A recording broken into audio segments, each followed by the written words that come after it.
Kane and Lynch, the subjects of the latest title from Eidos, aren't your typical game characters. In fact, their horrific and cloudy past make them some of the most twisted, dynamic, and volatile characters the industry has ever seen.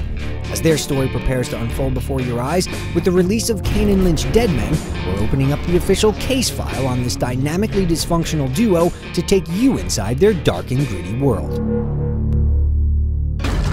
Convicted on 25 counts of manslaughter and implicated in countless other unsolved crimes across the globe, the killer known simply as Kane is the only link to the illustrious criminal organization called the Seven. Just keep it cool. Little is known about the Seven except that it is capable of achieving any nefarious objective in any part of the world for the right price.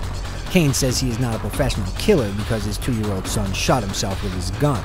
He isn't a killer because his wife blamed him for it and left him. I don't like excuses, Kane says. Once a renowned foreign correspondent, contributing writer Peter Stack has devoted the latter half of his professional career to tracking the operation of the Seven. Stack's family was ripped apart. He and his sister were held hostage during a bank robbery in Scotland, a robbery Stack believes was committed by the Seven.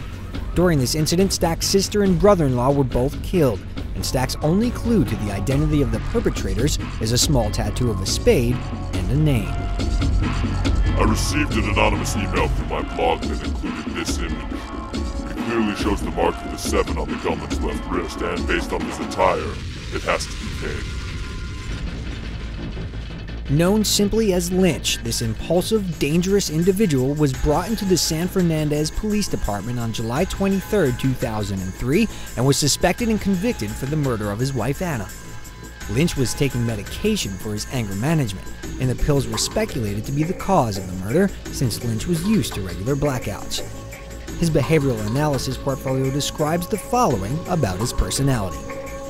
This is a person who will not handle rejection, real or imagined, well, particularly by women, and he will become angry, sullen, and determined to retaliate.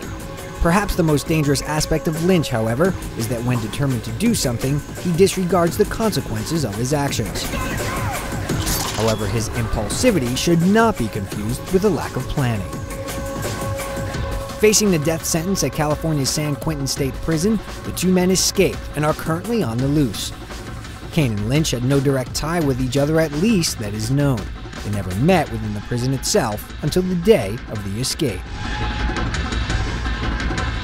The evidence is mounting. The clock is ticking. Kane and Lynch are desperate, inconsolable killers who have escaped from the prison of the law but remain trapped inside their individual prisons of torment. See for yourself. Investigate the truth at peterstack7.com. San Fernandez 911. What is your emergency?